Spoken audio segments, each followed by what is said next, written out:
n'a jamais eu en idée de faire quelque chose de bien pour l'être humain, pour l'humanité. Il n'a jamais eu cette idée. Il n'a jamais eu cela en pensée. Donc il ne faut pas croire que quelqu'un va se lever du jour au lendemain et il dit bon, je vais poser une bonne action. Je vais poser une bonne action. Si celui-là n'est pas converti, si celui-là est un païen, à la fin de cette bonne action qu'il va poser, va toujours finir très mal. Si même il a construit une école, les enfants vont commencer à aller à l'école, les enfants iront à l'école, Satan va encore susciter lui-même des personnes pour venir détruire cette école, pour venir casser les choses qui sont dans cette école, pour venir braquer même cette école. Donc, un royaume qui est divisé contre lui-même ne peut pas subsister. Et Satan connaît bien cette règle. Satan sait que étant dans son royaume, tant qu'il est encore en train de gouverner, de diriger le monde aujourd'hui, il va toujours faire tourner l'être humain. Donc, les gens vont se lever, ils vont commencer à gréver. Remarquez bien, chaque fois qu'il y a des grèves, il y a des casses. Chaque fois qu'il y a des grèves, il y a des casses. Chaque fois qu'il y a des grèves, il y a des casses. Il y a des arrestations, des gens vont en prison. Il y a même des gens qui meurent. Ça, c'est l'œuvre de Satan. Parce que Satan veut conduire le maximum de personnes à la rébellion. Or, le Seigneur, nous avons vu tout à l'heure, et recommande de ne pas se rebeller. Il va conduire le maximum de personnes à descendre dans les rues. Or, nous avons vu tout à l'heure le Seigneur qui recommande de ne pas descendre dans les rues. Donc, tout ça, c'est pour faire quoi? Parce que s'il n'y a pas ces lois qui sont injustes, si ces lois n'arrivent pas, les gens ne vont pas aller dans les rues. Les gens n'iront pas dans les rues. Donc, les gens ne vont pas s'opposer au commandement du Seigneur. Ils ne vont pas,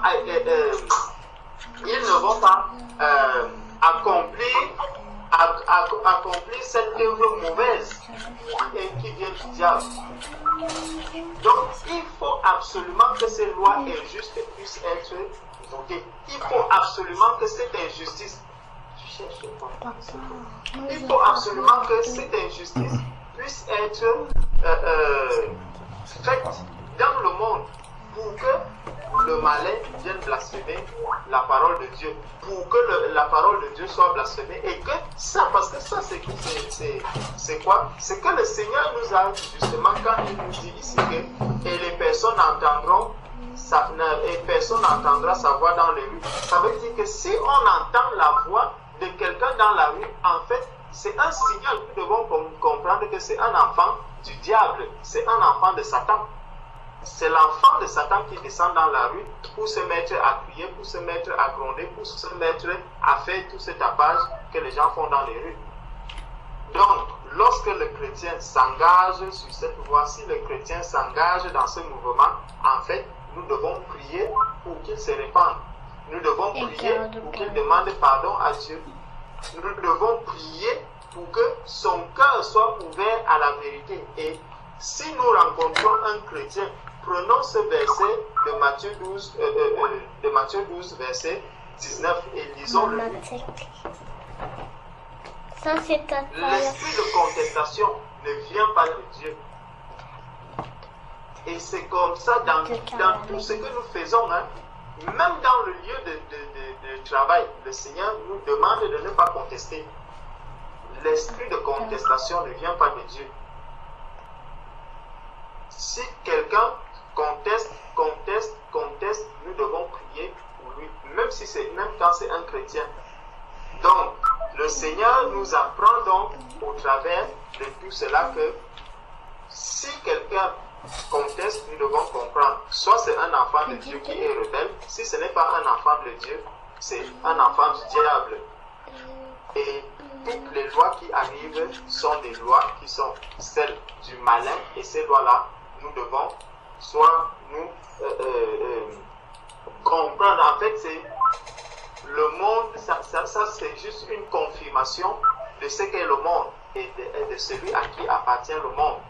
Le monde appartient au malin et le malin agit dans ce monde comme il veut. Parce que quand vous regardez comment est-ce que la tourmente, quand on dit que les gens sont dans la tourmente, c'est parce qu'ils n'ont pas de paix. C'est parce qu'ils n'ont pas de paix. Et ça, c'est la caractéristique du diable. Il manque de paix. Et pendant les mouvements de grève, il ne peut pas avoir de paix. C'est comme si les gens étaient en guerre. Il n'y a pas de paix. Or, c'est les enfants de Dieu qui ont la paix. C'est Christ qui donne la paix. Donc, là, ton sujet de prière nous amène plutôt à 3 sujets de prière. Prier pour les autorités, prier pour les chrétiens qui ont grévé, afin que le Seigneur leur donne la repentance, leur accorde la repentance, et prier pour ces jeunes qui ont été arrêtés, pour ces jeunes qui ont par exemple été maltraités, qui ont été tapés et tout, pour qu'ils rencontrent le Seigneur et qu'ils deviennent enfants de Dieu. Donc c'est comme ça que ce sujet de prière doit être réparti. Amen. Amen. Amen. Même ton pas. Amen.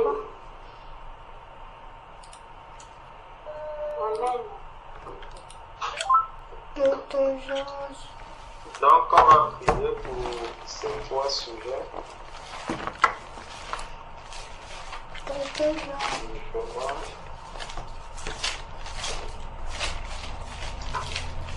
Seigneur éternel, Dieu tout-puissant, Père, nous voulons encore élever ton Saint-Nom, te glorifier et te dire encore merci, Père, parce que tu viens de nous rappeler que celui qui a ton esprit, Père, ne doit pas contester et il ne doit pas descendre dans les rues parce que le monde ne doit pas entendre le cri de sa voix.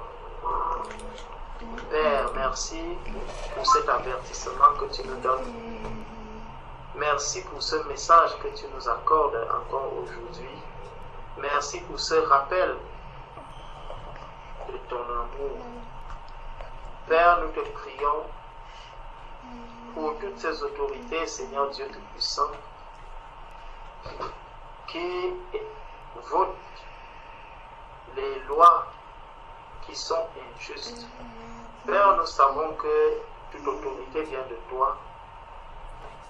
Mais Seigneur Dieu, nous voyons combien ces autorités se sont compromis. Ils se sont égarés et ils se sont éloignés de toi. Ils sont devenus aujourd'hui des instruments que le malin utilise. Père, nous te demandons pardon et nous te supplions, ô Père éternel, toi qui nous demandes de prier pour les autorités afin que nous ayons la paix. Père, nous comprenons que ce message est grand, que ce message est fort et qu'il est puissant. Père, lorsque nous le vivons, nous comprenons encore une fois que ta parole, Seigneur, est la vérité. Ô Père éternel, touche les cœurs de ces autorités. Seigneur Dieu, s'il est encore possible que certains se répandent, Père, fais-leur grâce. Tourne tes regards vers eux, ô Père éternel, afin que nous puissions avoir la paix. Seigneur, nous te prions également pour tous ceux-là qui sont descendus dans les rues pour crever, pour contester. Parmi eux, Seigneur Dieu, s'il y a tes enfants, l'Église te supplie et te demande pardon pour cette désobéissance. Père, ils se sont éloignés de toi. Et toi, tu nous dis, Seigneur, que si quelqu'un s'est éloigné et qu'il revienne à toi, ô Père éternel, tu es miséricordieux, car ta miséricorde durera toujours. Père, pardonne ce péché, lave ce péché, Seigneur Dieu. Accorde, Seigneur, la paix à tes enfants. Ô Père éternel, nous te prions de leur faire grâce afin que leur esprit soit ouvert, que leur intelligence soit ouverte et qu'ils comprennent, Seigneur, ces commandements que tu donnes.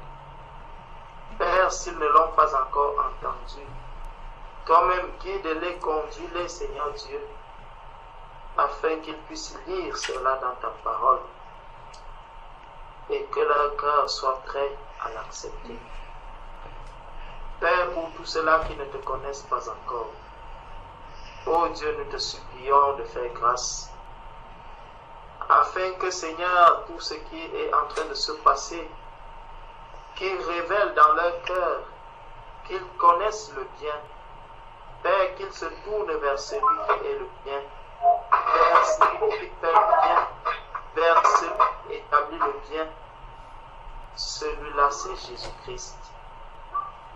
Père, accorde à ces cœurs qui se sont ouverts, Seigneur Dieu, de se tourner vers toi. Car nous savons que nul ne va au Seigneur Jésus si le Père ne l'attire. Seigneur, attire-les. Là où ils sont en train de souffrir, Père, nous te prions de leur accorder la paix dans leur chair. S'ils sont malades, Père, guéris-les au nom de Jésus. Père, ceux qui ont été arrêtés, Seigneur Dieu, que ce moment qu'ils vont passer, Seigneur, soit dans une cellule, que ce soit un moment pendant lequel tu pourras te révéler à eux. Merci, Père, pour tout ce que tu fais. Merci pour ton amour et pour ta patience. Que toute la gloire, Père, te soit rendue au nom de Jésus-Christ. Amen. Amen. Amen. Amen.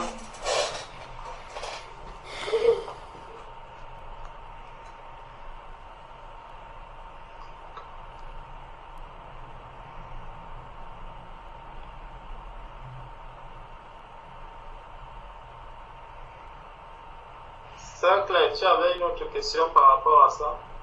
Une question par rapport à ce qu'on a partagé? Eux, ils s'entendent. Non, c'était bon. Eux, ils s'entendent, mais ils nous entendent. On a fait.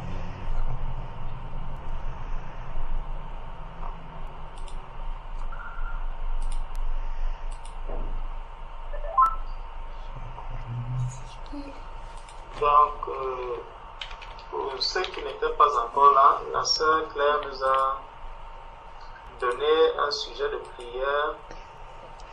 Elle a demandé comme prix pour ses camarades qui sont allés gréver et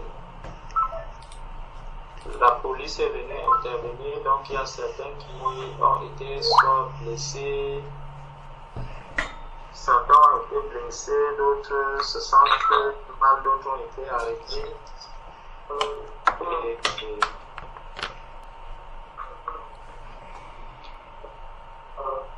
Donc c'est de là qu'on est. C'est à partir de là qu'on a commencé donc à méditer et ce sujet en examinant la parole de Dieu nous amène à comprendre selon les Écritures. On a pris Matthieu chapitre 12 à partir du verset 15 et où le Seigneur dit que celui qui a l'Esprit de Dieu ne doit pas contester et il ne doit pas descendre dans les rues parce que la voix de les nations ne doivent pas entendre sa voix. Donc de ce sujet de prière, donc on a compris qu'il fallait plutôt diviser en trois parties. Une partie pour les autorités qui élisent les lois injustes, mais malheureusement, quand ils élisent les lois injustes, c'est pour montrer à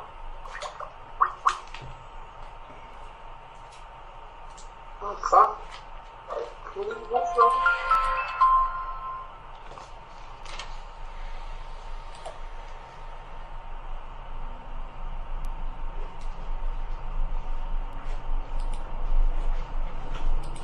Aïe. J'ai la Bible. C'est pas une Bible, c'est...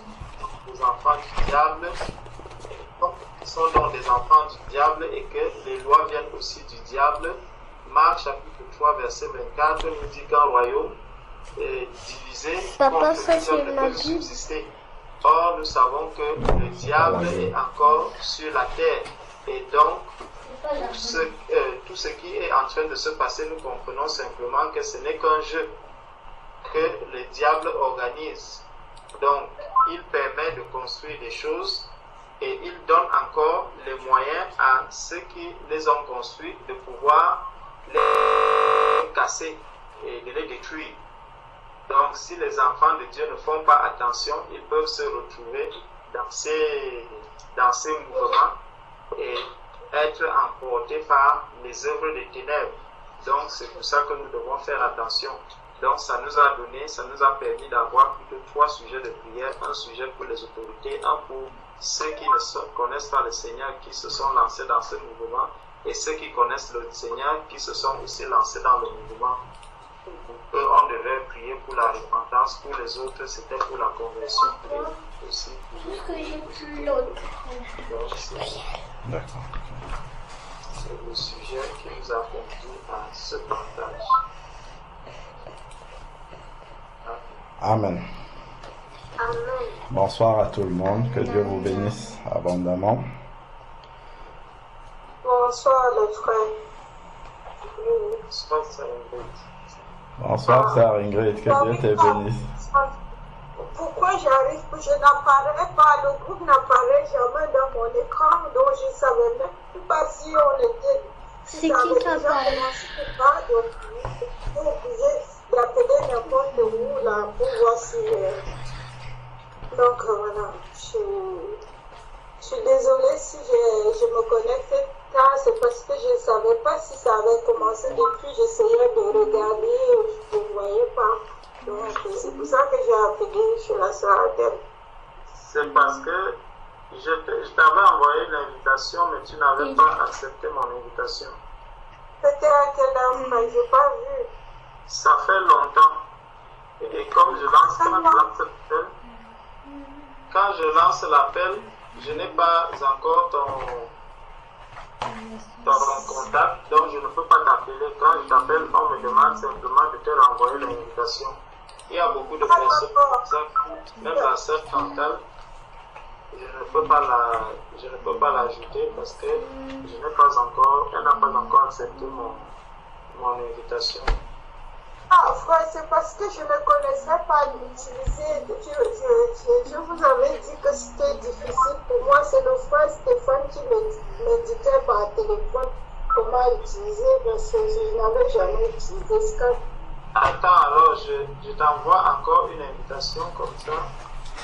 Oui, s'il te plaît. Tu vas regarder. L'invitation Alors, pendant que Frère Georges est en train d'envoyer l'invitation, il y a un verset que je voulais lire pour compléter le passage de Matthieu 12. C'est dans Romains 13 justement, où il est question de la soumission aux autorités. Donc c'est Romains chapitre 13, verset 2. Romains chapitre 13, verset 2. Il est écrit: c'est pourquoi celui qui s'oppose à l'autorité résiste à l'ordre de Dieu. C'est pourquoi celui qui s'oppose à l'autorité résiste à l'ordre de Dieu, et ceux qui résistent attireront une condamnation sur eux-mêmes. Donc, ceux qui sont allés manifester, voici le verset qui dit: c'est normal qu'on les arrête, qu'on les mette en prison, qu'on les blesse, qu'on les fouette, ainsi de suite. C'est ce qui est écrit ici. Ils attireront une condamnation sur eux-mêmes. Regarde. Et c'est ce qui est écrit. Par exemple, quand une autorité va voter une loi impie, comme par exemple le mariage homosexuel, on sait que ça ne vient pas de Dieu. Mais si Jésus était sur la terre, il ne va pas aller se mettre en route pour exprimer son mécontentement. C'est pas ce qu'il va faire. Si tu vas marcher pour le mariage homosexuel, qu'on t'arrête, qu'on te mette en prison, tu ne pourras pas dire que c'est la persécution. Parce que ce n'est pas ça que Dieu te demande de faire. Papa, j'ai trouvé. si on a voté une loi impie, le rôle qu'on a, c'est ce que le frère vient de faire, c'est de fléchir les genoux et de prier, c'est tout. On n'a pas à descendre. Quand Jésus était là, est-ce que les lois de Hérode étaient justes? Pas du tout. Jésus n'a jamais organisé une rébellion contre Hérode. Il prêchait la vérité, il priait pour les autorités, et puis il faisait son travail. Donc, le travail du chrétien, ce n'est pas d'aller s'opposer à ce que l'autorité fait, c'est de prier pour lui et puis d'avancer. Et puis d'éclairer, en fait, d'apporter la lumière. Donc, le moyen d'expression, en fait, de l'enfant de Dieu, on doit faire attention par rapport à ça.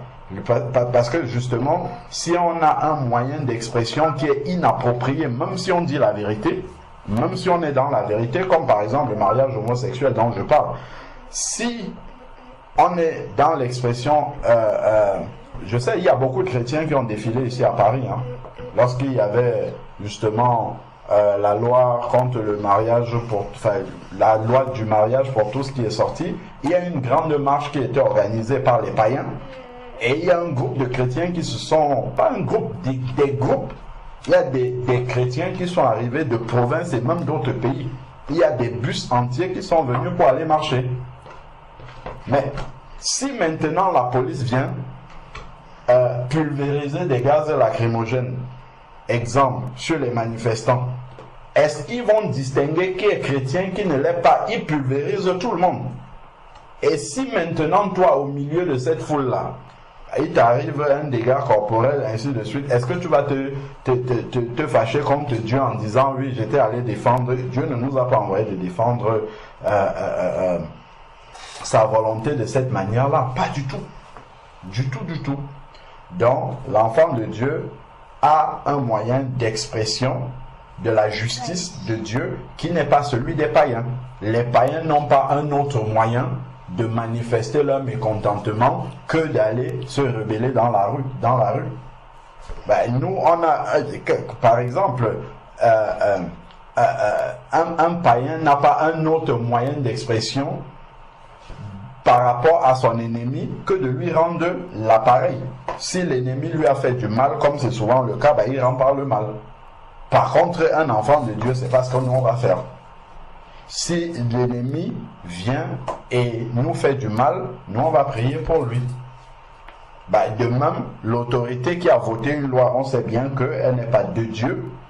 Nous, on va dire ce que Dieu dit, la vérité. On n'a pas besoin d'aller se mettre dans la rue là-bas pour manifester contre l'autorité. Ceux qui sont devant nous, on les éclaire. Si on est au travail, on parle selon la volonté de Dieu. Et ensuite, on prie pour eux, pour que Dieu les ramène dans sa lumière. Donc c'est ça en fait le moyen d'expression des enfants de Dieu. Donc il ne faudrait pas en fait que on se trompe en fait et qu'on soit, comment dire, absorbé par la manière d'agir du monde. Parce que le monde a une manière de manifester son mécontentement par rapport à une injustice qui peut-être est vraie, hein, mais ce n'est pas la même chose pour un enfant de Dieu. Donc, un enfant de Dieu doit pouvoir, et même en discutant avec eux, il faut pouvoir le dire. Voilà, vous vous rebellez pour tel, moi aussi je ne partage pas ça, sauf que je ne l'exprime pas de cette façon-là. Donc, il faudrait qu'on soit vigilant. Donc, par rapport aux camarades qui se sont fait arrêter, c'est écrit dans la Bible, hein, ils attirent un jugement contre eux. C'est normal que ça leur arrive, parce que c'est écrit ici, là. Bon, ils ne savent pas. Ils sont allés par ignorance, mais comme on l'a déjà dit, la parole de Dieu, en fait, la parole de Dieu ne s'applique pas seulement pour les enfants de Dieu. Hein. La parole de Dieu, c'est pour tous les hommes. Et les enfants de Dieu sont simplement ceux qui reconnaissent que cette parole-là est pour eux. Mais même si on est païen, ça s'applique aussi à nous. D'ailleurs, dans tous les codes civils, je crois, dans le monde, c'est écrit que si quelqu'un vole, il va en prison. Alors, si vous allez dans Exode 20, là-bas, vous écrit, tu ne voleras point. Donc, Dieu commence déjà à discipliner l'être humain, qu'il sache que si tu voles, il y a une sentence qui est associée à ça. Ben de la même manière, donc, il amène même l'homme païen comme ça par le code civil, à savoir la plupart des codes civils là, les lois sont calquées. Vous prenez les 10 commandements là, regardez les codes civils dans le monde entier, ça vient de là. Parce que Dieu, en fait, commence à éduquer l'être humain, même s'il ne croit pas. Voilà les lois de Dieu qui sont là. Donc, même s'ils ont agi par ignorance, la parole de Dieu dit quelque chose, donc ça s'applique aussi à eux. Dans le jour maintenant où ils deviendront chrétiens, ils comprendront que on m'avait arrêté la dernière fois là, c'était normal qu'on m'arrête. Parce que je n'avais pas à me rébeller frontalement de cette manière-là, je n'avais pas exprimé mon désaccord par rapport au gouvernement de cette façon-là. Donc c'était normal qu'on m'arrête. C'était logique parce que Dieu l'a déjà dit avant. Amen.